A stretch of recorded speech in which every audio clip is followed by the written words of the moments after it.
অপরাধের জন্য সংগঠন কখনোই তার দায় নেবে না। গুপ্ত সংগঠন সারা বাংলাদেশের মানুষ জানে যে কারা গুপ্ত সংগঠন, কারা নিজেদের পরিচয় লুকিয়ে মিশে থাকে।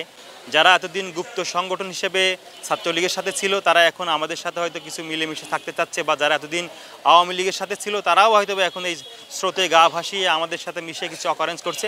আমরা এদিক দিকে সজাগ দৃষ্টি রাখবো। পদ না থাকলে কিন্তু কোনো কি পদত্যাগ করা হয়, কারণ নেতা বলে গণ্য করা হয়। আমাদের একটি বৃহৎ রাজনৈতিক দল, আমাদের হয়তোবা প্রত্যেকটি নেতাকর্মী হয়তোবা দলীয় শৃঙ্খলা হয়তোবা মানতে সবাই দুই একটা ত্রুটি বিচ্ছুতি থাকতে পারে, কিন্তু এই যে ঢালাওভাবে আমাদেরকে যে অভিযোগ দেওয়া হচ্ছে, আপনি লক্ষ্য করবেন যে 5 তারিখের পরে 8 তারিখে নয়াপল্টনে বড় সমাবেশ করে সেখানে তারেক রহমান বক্তব্য রেখেছেন, বিএনপির সাবেক 3 বারের প্রধানমন্ত্রী দেশনেত্রী বেগম খালেদা বক্তব্য রেখেছেন। আমরা কিন্তু আমাদের দলীয় নেতাকর্মী এখন পর্যন্ত গতকালকে একটা সংবাদ সম্মেলনে একটা প্রোগ্রামে আমাদের বিএনপির দপ্তর সম্পাদক, বিএনপির সিনিয়র যুগ্ম মহাসচিব, আমরা 6 থেকে 7,000 নেতাকর্মী আমরা বহিষ্কার করছি।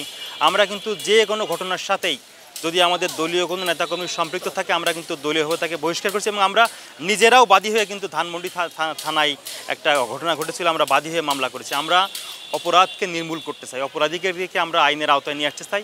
সে যে সংগঠনে সে দলের হোক না কেন, আমাদের কিন্তু এই ক্ষেত্রে আমাদের গতকাল কিন্তু আমাদের বিএনপির স্ট্যান্ডিং কমিটির সদস্য সালাউদ্দিন আহমেদ বলেছেন যে অপরাধীর ক্ষেত্রে আমরা জিরো টলারেন্স। অপরাধী যে সংগঠনেরই হোক, যত বড় নেতাই হোক, তার বিরুদ্ধে কিন্তু আমরা আইনি পদক্ষেপ নেব, এবং আমরা তার শাস্তি নিশ্চিত করার জন্য আমাদের কণ্ঠ সবসময় সোচ্চার থাকবে। টানা 7মবারের মতো বেস্ট টিস্যু পেপার ব্র্যান্ড হিসেবে স্বীকৃতি পেয়েছে বসুন্ধরা টিস্যু।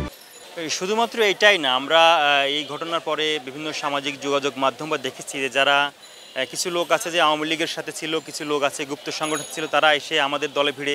আমরা কালকে লক্ষ্য করছি যে আমাদের একটা পত্রিকা দেখলাম ডেইলি ক্যাম্পাসে যে কয়েকজন ছাত্র দলের নেতাকর্মী পদত্যাগ করে। আসলে পদ না থাকলে কিন্তু কোনো কি পদত্যাগ করা হয়, কারণ নেতা বলে গণ্য করা হয়। মিছিলে তো অনেক শত শত কর্মী থাকে, একদিন একটা ছেলে মিছিলে এসে সে পদত্যাগ করছে, এটা কেমন হাস্যকর না? যদি একজন ব্যক্তির যদি দলীয় কোনো পরিচয় থাকে, তখনই যদি উনি দল থেকে পদত্যাগ করেন, তখনই বলা হয় যে না, এটা দলের কর্মী ছিল, এটা দলের নেতা ছিল না। আমরা জানি না যে ছেলেগুলো মিছিল করছে, 5-7টা ছেলে দেখলাম যে ডেইলি ক্যাম্পাস নিউজ করছে যে ছাত্র দল থেকে পদত্যাগ করেছে। আমরা তাদের পরিচয় ভালোভাবে জানি না, তারা কীভাবে ছাত্র দলের কর্মী হলো, কে পদত্যাগ করলো। এটা আমরা মনে করি একটা ঘৃণ্য ষড়যন্ত্র। যারা এতদিন গুপ্ত সংগঠন হিসেবে ছাত্রলীগের সাথে ছিল তারা এখন আমাদের সাথে হয়তো কিছু মিলেমিশে থাকতে চাচ্ছে, বা যারা এতদিন আওয়ামী লীগের সাথে ছিল তারাও হয়তো এখন এই স্রোতে গা ভাসিয়ে আমাদের সাথে মিশে কিছু অকারেন্স করছে। আমরা এদিক দিকে সজাগ দৃষ্টি রাখবো। আমরা এদেরকে এই অন্যায় অপকর্ম থেকে যারা আমাদের দলে মিশে যাতে কোনো অন্যায় এবং অপকর্ম করতে না পারে সেদিকে আমরা সজাগ দৃষ্টি রাখবো। আমরা সেই কাজ করে যাব। আমি সম্পূর্ণ ভিডিওটা দেখতে পারিনি, মানে এত খারাপ লাগছে যে একজন মানুষকে এমন করে আঘাত করতে পারে। এটা আমাদেরকে সবসময় মানে এই ভিডিওটা দেখার সাথে সাথেই মানে আমাদেরকে খুবই মর্মাহত, আমি ব্যক্তিগতভাবে খুবই মর্মাহত হয়েছি।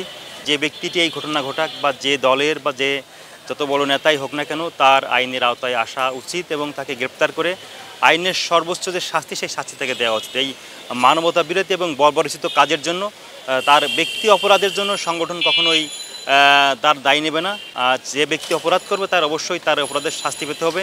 আমরা ওই দিন 3টা ঘটনা লক্ষ্য করেছি, যে পুরান ঢাকায় মিটফোর্ডের সামনে পাথর দিয়ে একজনকে নির্মমভাবে হত্যা করা হয়েছে, চাঁদপুরে একজন ইমাম সাহেবকে চাপাতি দিয়ে কোপ দেওয়া হয়েছে, খুলনাতে একজন যুবদল নেতাকে গুলি করে পরে পায়ের রক্ষেটে হত্যা করা হয়েছে। এই 3টি ঘটনায় একদিনে ঘটেছে এবং 3টি ঘটনায় খুবই ন্যাক্কারজনক এবং খুবই বর্বরচিত। আমরা এই 3টি ঘটনার সুষ্ঠু তদন্ত চাই এবং তদন্ত করে দোষী ব্যক্তি যে দলেরই হোক না কেন তার শাস্তি নিশ্চিত করতে হবে, এবং অপরাধী ব্যক্তি যাতে ওই দলীয় আশ্রয় প্রশ্রয়ে কোনো প্রকার সুবিধা লাভ করতে না পারে, আমরা সেই দিকে জোর দৃষ্টি রেখেছি।